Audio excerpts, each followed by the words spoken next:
오늘은 고난을 낭비하지 않는 지혜, 고난을 낭비하지 않는 지혜라는 제목으로 하나님 말씀 증거하도록 하겠습니다. 야고보서는 굉장히 현실적입니다. 이제 현실적인 문제를 짚고 나오는데 처음에 시험의 문제를 다루고 있습니다. 근데 시험이 그 유혹이라는 템프테이션이 아니라 우리를 테스트한다는 의미에서 3절을 보니까 시련이라고 얘기합니다. 시련. 그러니까 트라이얼이라는 거예요. 그렇게 표현을 하고 있습니다. 시련을 이기는 힘이 무엇인가 아는 겁니다. 성경의 시각이에요. 이렇게 환경이 변하는 것도 중요하지만 아는 것, 이 의미가 무엇인지를 아는 것, 그게 되게 중요하다는 것입니다. 여러분들 이해를 위해서 하나 예를 든다 그러면 제주도에서 있었던 일입니다. 어떤 사람이 운전을 하고 가고 있는데 10,000원짜리 몇 장이 이렇게 날아다니더라는 거예요. 자기 눈에. 그러면 여러분은 어떻게 하겠습니까? 세우죠, 당연히. 세워서 이걸 주었다는 거예요. 많이 주지 못하고 25,000원 주었답니다. 그래서 기쁘다. 이게 왜 횡재냐? 그런데 돈만 주은 게 아니라 그 옆에 영수증도 같이 있더라는 거예요. 이렇게 메모지, 영수증이 같이 섞여 있더라는 거예요. 그래서 같이 보니까 내용이 고물상에서 받은 영수증이라는 거예요. 그게 뭐냐? 폐지를 수집해서 이렇게 파는 거 있죠. 키로로 따져가지고 얼마 못 받잖아요. 제가 꽤 된 적인데 한 7, 8년 전에 교회 권사님께서 하루 종일 주우면 5,000원 받는다 그러더라고요. 지금 이제 물가가 뛰었으니까 그보다 나았겠지만 하여튼 그렇게 어렵게 해서 번 돈 25,000원이었던 것 같아요. 그 영수증을 보는 순간에 마음이 흔들리는 거예요.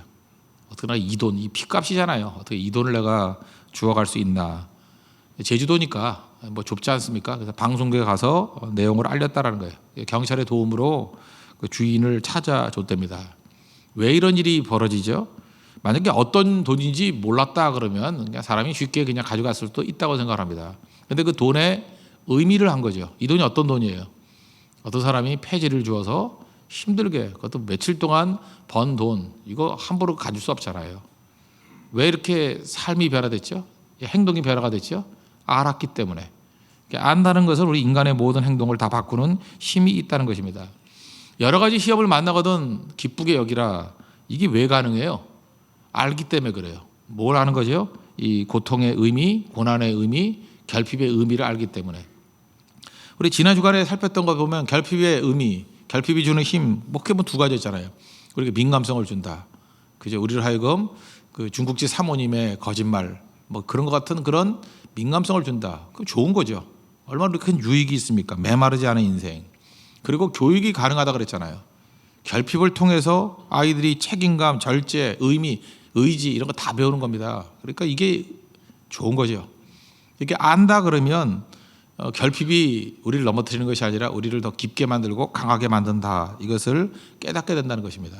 그래서 오늘 중요한 얘기인데 시련 중에 구할 것이 뭐냐? 우리 시련이 오면은 특별히 이방인들, 믿지 않는 사람들이나 믿음이 약한 사람들의 반응은 빨리 끝나게 해주세요. 벗어나게 해주세요. 사라지게 해주세요. 이런 기도를 1순위로 하잖아요. 그런데 하나님 백성들은 다르다라는 거예요. 시련 중에 구할 것 1순위는 뭐냐? 지혜를 구하고 2순위는 믿음을 구해야 된다는 거예요. 오늘 본문입니다. 그럼 우리도 이렇게 본능적으로는 안 되거든요. 그러면 우리 어떻게 돼요? 그렇게 하는 척 하자 그랬죠. 간주하다. 그렇게 여기라. 그러니까 우리도 무조건 이거 배우고 이렇게 하면 돼요. 처음부터 되는 거 아니에요. 그냥 따라 하면 된다고 따라. 그래서 예수 믿는 것이 뭐냐? 옷 입는 거라 했잖아요. 의의 옷을 입어라. 의로운 척. 그죠? 선행의 옷을 입어라. 선행하는 척. 그죠? 기쁨의 옷을 입어라. 기뻐하는 척. 그렇게 해서 신분이 변화되는 거예요. 옷이 변화되는 거예요. 그리고 나중에 수준은 점차 변화되는 거. 그걸 성화라 그러잖아요. 오늘 야고보서는 어떻게 보면 성화의 책이거든요. 그러니까 우리 인생 가운데 시험이 계속해서 밀려닥쳐 온다. 그러면 믿지 않는 이방인들과 같이 이거 없애주세요. 끝내주세요. 피하게 해주세요. 이렇게 접근하면 안 되고 너희들 가만 놔두면 다 그렇게 접근할 거야. 근데 그렇게 하면 안 되고 첫 번째 구할 것이 지혜를 구하고 두 번째 구할 것이 믿음을 구하라. 정리되시죠? 무조건 한번 해보라고요. 지혜를 구하고 믿음을 구하라. 그럼 우리 인생이 달라진다는 것입니다. 왜요? 우리는 알기 때문에. 첫 번째는 지혜를 구하라는 것입니다. 5절을 보십시오. 너희 중에 누구든지 지혜가 부족하거든 모든 사람에게 후히 주시고 꾸짖지 아니하시는 하나님께 구하라. 그리하면 주시리라. 여기 내용을 보니까 우리가 시험 당할 때 고난 이야기하면서 갑자기 지혜 얘기하는 이유가 뭐예요? 그죠? 이렇게 피하고 끝내는 게 중요한 게 아니라 이때 지혜가 중요하다는 거예요. 이 지혜가 무엇입니까? 하나님을 아는 거예요. 하나님을 아는 거. 우리 잠언 9장 10절을 보니까 여호와를 경외하는 것이 지혜의 근본이다. 그 다음 얘기, 거룩하신 자를 아는 것이 명철이니라. 이 NIV 같은 데 보니까 이 명철을 understanding 이렇게 돼 있어요. understanding. 그 명철이 뭐예요? 이게 이해하는 거예요. 이해하는 거. 아, 이거구나 하고 아는 거. 그래서 지혜라는 건 뭐냐면 상황과 형편을 하나님의 시각으로 보는 능력이에요. 하나님을 이해하는 거죠. 그죠? 하나님의 시각으로 세상을 바라볼 줄 아는 거. 그 눈이 필요하다는 것입니다. 이게 없으면 우리 입에서 맨날 나오는 게 뭐예요? 왜 이런 일이, 왜 내게만, 그죠? 내가 뭘 잘못했다고, 또 예수를 믿으면서 또 이런 소리예요. 내가 전생에 무슨 죄를 져서, 그거 집사님들이 그런 소리예요. 그거. 그 전생이 어디죠? 전생이. 그죠? 그런 식으로 표현한다는 것입니다. 그러니까 용납이 안 되는 거예요. 그런데 하나님의 지혜, 하나님의 시각으로 보면은 이게 고난이 끝이 아니고 이게 과정이고 사실은 시작이에요. 이걸 통해서 풍성한 열매를 주시고 성숙을 주시기 위한 하나님의 뜻입니다. 또 다른 말로 하면 그냥 한마디로 합력하게 선을 이루잖아요. 하나님의 선하심이 있잖아요. 그거를 보면은 흔들리지 않죠. 밭에 감추인 보화 본 사람은 온 재산 다 팔아도 하나도 괴롭지 않아요. 이거보다 몇 백 배의 가치를 발견했기 때문에 보는 거죠. 아는 거죠. 그걸 뭐라 그래요? 지혜. 그래서 호들갑 떠는 사람들을 보면 한마디로 해서 지혜가 없는 겁니다. 하나님의 시각이 없기 때문에 그렇다는 거예요. 우리 짤막짤막한 이런 그 주석을 많이 쓰신 목사님이 계셔요. 워런 위어스비라고. 워런 위어스비 목사님이 그 비서분이 계셨는데 오랜 기간 동안에 비서를 했습니다. 이제 비서분이 자매님이신데 연세도 좀 드셨고 병에 걸려서 중병에 걸려서 입원을 하셨답니다. 이 목사님 그 비서하시는 분들은 이렇게 미국 같은데 보면 거의 목사님 수준의 레벨의 그 지식을 갖고 있는 것 같아요. 왜냐하면 이렇게 뭐 번역도 하고 또 자료도 찾아주고 하다 보니까 수준이 굉장히 높아요. 거의 뭐 비슷한 수준의 비서분 되시는데 그 중병에 걸려서 병원에 장기 입원을 했답니다. 그래서 목사님 신방을 가가지고 예배를 드렸겠죠. 그 다음에 이제 간절히 기도해 줬습니다. 그런데 그 비서분이 그렇게 얘기하더라는 거예요. 목사님, 그냥 이렇게 기도하고 가면 되는데 저를 위해서 무엇을 위해서 기도했습니까? 이렇게 물었다는 거예요. 뭘 위해서 기도했습니까? 기도하면 이유 잘 안 묻는데, 그죠? 예, 묻더라는 거예요. 내심 당황했대요. 야, 정말 좀 다르구나. 뭘 기도했는지까지 묻는구나. 그래서 그냥 일반적인 얘기를 했대요. 고난이 빨리 끝나기를, 그리고 빨리 완쾌되기를, 또 평강이 임하기를. 뭐 당연히 그렇게 기도하겠죠. 그렇게 기도했다고. 근데 이 비서분이 그러더라는 거예요. 목사님, 한 가지만 더 기도해 주세요. 하나님 지혜를 달라고. 이 고난 중에 지혜를 달라고. 근데 그 지혜 내용이 뭐냐? 이 고난을 낭비하지 않게 하옵소서. 이 지혜를 달라고. 그러니까 고난이 있는데 고난을 의미 없이 버릴 때가 있잖아요. 그냥 피하기만 하고 끝내기만 해달라고. 근데 이 고난 속에서 하나님의 뜻을 발견하게 해달라고. 여기서 내가 더 성숙해 해달라고. 여기서 내가 더 깊어지게 해달라고. 그게 바로 뭐예요? 절대 이 고난을 낭비하지 않게 해달라고. 그때 목사님이 그랬대요. 자매님은 세상에 있는 어떤 사람보다도 야고보서 1장 5절을 정확하게 이해한 사람이라고. 여러분들 인생 가운데 하나님이 주시는 지혜를 깨닫는 건 바로 이런 겁니다. 고난을 낭비하지 않게 해주세요. 하나님께서 우리에게 주신 축복을 낭비하는 사람도 되게 많아요. 뭐 엄청 쏟아 부어 주었더니 그걸 흥청망청 해가지고 의미 없게 보내는 사람도 있어요. 근데 그 사람만 비난받아야 될까요? 그렇지 않습니다. 하나님께서 우리에게 주신 고난도 뜻이 있거든요. 결핍도 뜻이 있거든요. 근데 이 결핍과 고난을 낭비하는 인생이 얼마나 많습니까? 길지 않은 인생입니다. 결코 이 고난을 낭비하지 않게 해주십시오. 정말 기가 막힌 기도인 것 같아요. 원래 우리 삶 가운데 하나님께서 풍성함 주신 것들 낭비하지 마십시오. 잘 사용하십시오. 기회와 은사와 능력들 잘 사용해야 됩니다. 그러나 인생 가운데 반드시 오는 저 있잖아요. 그 if라는 단어를 안 썼다고 너희들에게 시험이 온다면 이렇게 표현하지 않고 올 때마다 whenever 누구나 다 고난이 있다는 거 아니에요. 시험이 있다는 거 아니에요. whenever 올 때마다 고난이 올 때마다 시험이 올 때마다 배우게 해주세요. 그냥 낭비치 않게 해주세요. 이 기도가 있는 것, 이걸 지혜라고 얘기한다는 것입니다. 이런 지혜는요, 약간은 구해야 됩니다. 하나님 내게 주세요. 그러면 뭐라고 얘기했어요? 주시리라. 하나님께 구하라. 그러면 주시리라. 근데 그 하나님이 어떤 하나님이에요? 모든 사람에게 후히 주시고 꾸짖지 아니하시는 하나님. 다른 건 몰라도 지혜 달라는데 하나님이 이거 안 주시겠어요? 근데 여러분들 이런 기도 잘 안 하죠? 우리는 뭘 달라 그래요? 돈 달라 그러지 지혜 달라 그래요? 그렇잖아요. 돈 달라 그러지 취업의 길 열어달라 그러지 이 지혜 달라 그러냐고요. 뭐 질병에서 뭐 건져달라 뭐 아니면 뭐라 그래 뭐 남자를 달라 그러나 여자를 달라 그러나 뭐 결혼의 길이 열리게 해달라 주로 이런 거 구하잖아요. 근데 그거 이전에 제일 베이스에 깔려야 되는 게 뭐냐면 지혜부터 구해야 돼요. 무조건이에요. 자녀들을 위해서 기도할 때도 하나님 이 아이가 하나님의 지혜를 구하는 종 되게 해주세요. 이게 시작이라고요. 이게 하나님의 시각이에요. 그럼 반드시 승리하게 된다는 것입니다. 9절부터 11절 내용도 바로 그거예요. 그 하나님의 시각이 뭐냐 하면 여기 보세요. 9절에 낮은 형제, 이건 사회적 지위나 경제적으로 낮은 사람이에요. 자기의 높음을 자랑하고 세상에서 좀 가난하게 살고 지위가 낮아요. 그러면 이렇게 위축되고 자격지심이 있잖아요. 그렇게 살지 말라는 거예요. 내 지위가 하나님의 자녀라는 것을 깨닫고 당당하게 살라는 거예요. 당당하게. 그렇게 자기 있는 위치에서 반대를 지향하라는 거예요. 반대로 10절 보니까 부한 자는 이 땅에서 부한 거예요. 권력도 있고 경제적으로 넉넉한 사람. 그런 사람은 자기의 낮아짐을 자랑하래요. 반대쪽으로 세상 거는 아무것도 아니야. 풀의 꽃같이 다 지나가. 이거는 도구지, 이거는 은사지, 이건 자랑할 게 못 돼. 그러면서 하나님의 은혜만을 구하는 인생을 살라는 거예요. 그래서 예수 믿는 사람들은요, 상황이 아니라는 거죠. 부하거나 가난하거나 언제나 당당합니다. 그죠? 평탄함이 있거나 고난이 있거나 거기서 다 유익을 얻습니다. 그리고 축복의 때도 어떤 때는 고난의 때도 낭비하지 않은 인생을 산다는 거예요. 이걸 뭐라 그래요? 지혜가 필요합니다.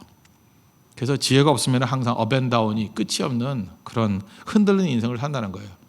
오늘도 이 아침에 하나님께서 주시는 하나님의 지혜로 충만해지는 은총이 임하기를 축원합니다. 예. 두 번째로 구할 것은 이제 믿음을 구하라는 거예요. 믿음을 구하라. 6절부터 8절까지 내용을 보시면 오직 믿음으로 구하고 조금도 의심하지 말라. 의심하는 자는 마치 바람에 밀려 요동하는 바닷물결 같으니 이런 사람은 무엇이든지 주께 얻기를 생각하지 말라. 두 마음을 품어 모든 일에 정함이 없는 자로다. 그러니까 시험이 오거나 이 고난 가운데 있을 때 지혜를 구하고 또 하나는 뭐예요? 이때가 믿음을 사용할 때잖아요. 하나님께서 믿음을 사용하라고 이런 시험을 주시는 거 아니에요? 진짜인지 아닌지. 믿음은 시험보다 크니까 이기게 만들라는 거 아니에요. 그러니까 주님께서는 우리에게 간단한 거라고요. 앞에 있는 대적을 한 10짜리 대적을 주고 믿음은 한 100짜리 믿음을 주거든요. 그럼 반드시 이기잖아요. 그래서 이기는 훈련, 이기는 습관을 기르라고 우리에게 시험을 주는 건데 이때 믿음을 안 붙들면 별것도 아닌 거에 지면 얼마나 가슴이 아프겠습니까? 그러니까 믿음으로 이겨야죠. 그런데 사람은 마음이 힘들어요. 왜 힘들죠? 시험이 오면 믿음이 반응하는 게 아니라 의심이 나온다니까요. 의심이 나오니까 점점 더 힘들어지죠. 그 의심이 뭐예요? 우리 아버지 맞나? 뭐 이런 거. 친아버지 맞나? 뭐 이러고. 혹시 하나님 계부 아니에요? 뭐 이러고. 그죠? 나한테 왜 이런 어려움을 주시나요? 자꾸 이런다라는 거예요. 이번 주에도 말씀을 드렸죠. 아무리 부어주어도 하나님만 보이면 이걸 믿음이라 그래요. 아무리 다 가져가도 하나님만 보이면 그걸 믿음이라 그런다고. 욥이 그랬고, 욥이 그랬잖아요. 모든 믿음의 사람들이 다 요셉도 그렇게 살고 아브라함도 그렇게 살았잖아요. 창세기 22장의 메시지가 뭔데요? 아무리 갖다 부어도 하나님만 보이는 게 아브라함이었다. 다 가져간다 할지라도 100세 아들을 가져간다 할지라도 하나님만 보이는 게 아브라함의 믿음이었다. 우리도 그런 믿음 가져야죠. 흔들리지 않는 믿음. 그러면 언제나 승리한다는 것입니다. 여기 두 마음이라고 되어 있는데 원어는 두 영혼이에요. 우리는 이제 다중인격자예요. 두 영혼이 왔다 갔다 한다고. 그죠? 예배 따로, 의심 따로. 입술의 고백 따로, 행동 따로. 나 요즘에 참 미치겠어요. 여러분 좀 정직하게 사세요. 예를 들어서 대만 선교 갈래요? 그러면 간대요. 입술로는. 이건 내가 볼 때 정말 악한 자들이에요. 이게 왜냐하면 교회 생활 어떻게 하는지를 아는 거야. 물어보면 간대. 그리고 그 다음에 기도 제목을 보내왔는데 대만 선교 어떻게 해야 될지 결정을 못하니까 기도해달래. 조금 전에 얘기했던 건 뭐야? 그러니까 이걸 악하고 악한 자라 그러는 거예요. 그죠? 교회에서 면피하는 방법을 하는 거예요. 일단은 간다 그래놓고 신경 안 쓰게 만들어 놓고 그 다음 가서 자기가 인본주의적으로 결정하겠다는 거예요. 일반 사회에서도 예약 펑크내면은 그걸 비난받는데 하나님 가지고 장난을 쳐요 지금? 함부로 얘기하지 마세요. 간다 그러면 가야지 뭘 오락가락해요. 그죠? 아니면은 처음부터 기도 중에 있습니다 그러든지 아니면 결정을 못했습니다 그러든지 나는 믿음이 하나도 없습니다 뭐 이러든지. 그치? 이게 어법부터 고쳐야 돼요.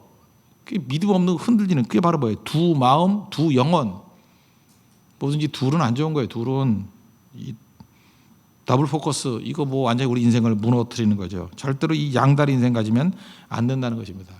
그러면서 이런 사람을 뭐라고 묘사하냐면 바다에 그죠? 바다 물결에 흔들리는 요동치는 사람이다 이렇게 얘기를 해요. 여러분 성경의 이 이미지를 보면요. 물이라고 하는 건 다 혼돈을 뜻해요. 그래서 창세기 1장 2절에도 보니까 혼돈의 상황이 뭐예요? 땅이 혼돈하고 공허하다. 흑암이 깊음 위에 있고 그다음 뭐라고 돼 있어요? 하나님의 영은 수면 위에 운행하시더라. 이 하나님의 영이 수면 위에 운행하신다는 건 뭐냐면 수면은 혼돈이에요. 혼돈 위에 운행하시더라. 그래서 바다 풍랑 그러면 시험을 상징하는 거고요. 마귀는 어디서 나와요? 바다에서 나와요. 바다에서 리워야던 영어랑 리바이어던 그저 이게 괴물, 마귀 같은 괴물들은 다 물에서 나오는 거예요. 그래서 뭐 물을 묘사한다는 것은 평화가 아니에요. 혼돈이에요, 혼돈. 그러니까 무슨 얘기입니까? 이 사람은 마음속에 풍랑이 일고 있는 혼돈이 있는 인생이라는 거예요. 여러분 마음 상태를 그렇게 만들지 말라는 거예요. 그죠? 그때 굳건하게 주님만 바라보는 믿음이 있어야 된다는 것입니다. 수넴 여인 얘기를 했죠. 당시 이스라엘에 많은 부유한 사람들, 권력 있는 사람들 다 있었지만 다 배교의 시대예요. 다 믿음에서 깨지는 시대에 수넴 여인 딱 한 사람만은 엘리사의 말씀을 듣고 다 버리고 움직였잖아요. 다 버리고. 그러니까 이때 남는 건 뭐예요? 믿음의 이야기 하나만 남는 거예요. 이 사람 이야기만 남는 거예요. 믿음의 이야기만. 그래서 그때 별과 같이 빛나잖아요. 수넴 여인같이 믿음의 인생을 살라. 현실을 보시죠. 현실은 다 어려워요. 얼마나 어려운지 엄마가 자식 삶아먹는 그런 일이 벌어졌어요. 이거 처절한 현실이에요. 그죠? 무서운 현실이에요. 잔인한 현실이에요. 그 현실 속에서도 수넴 여인은 환경 탓하지 아니하고 말씀의 인생을 걸었다. 다 걸었다. 그때 하나님께서 모든 것을 다 회복시켜 주시고 그의 믿음은 빛났다예요. 그러므로 오늘도 우리가 이 말씀을 통해서 잊지 말아야 될 게 뭐냐? 시험의 상황이 왔습니다. 시련의 상황이 왔습니다. 우리는 당장 짐승적인 반응을 보여요. 동물적인 반응을 보여요. 피하고 싶어요. 끝내고 싶어요. 그거를 무시하는 건 아니에요. 근데 그거 이전에 구해야 될 게 하나님의 시각을 먼저 보라는 거예요. 지혜를 달라. 그리고 그때 필요한 게 뭐예요? 진짜 믿음이에요. 믿음. 어려움이 오면 올수록 믿음 지켜야 됩니다. 믿음. 그럼 반드시 승리하고 뭐 한순간 눈 딱 감고 믿음을 저버린다 그러면 무너지는 인생 된다는 거예요. 그게 무슨 믿음이냐는 거예요. 배교자고 믿음 없는 자다. 그러니까 믿음이라는 것은 내 마음에 믿어 입으로 시인하는 것이고 그 다음에 우리 삶으로 사용할 때 믿음이 증명되는 것이에요. 그때 믿음이 자라게 되어 있다는 것입니다. 여러분 삶의 고난과 시험의 때 두 가지 붙드십시오. 지혜를 붙들고 믿음을 붙들고 항상 승리하는, 그래서 고난을 낭비하지 아니하는 하나님의 거룩한 종 되기를 축원합니다. 예, 기도하겠습니다. 이 시간에 하나님 시험의 때 지혜와 믿음을 굳건히 붙들고 승리케 해달라고 다 같이 하나님 앞에 간구하도록 하겠습니다.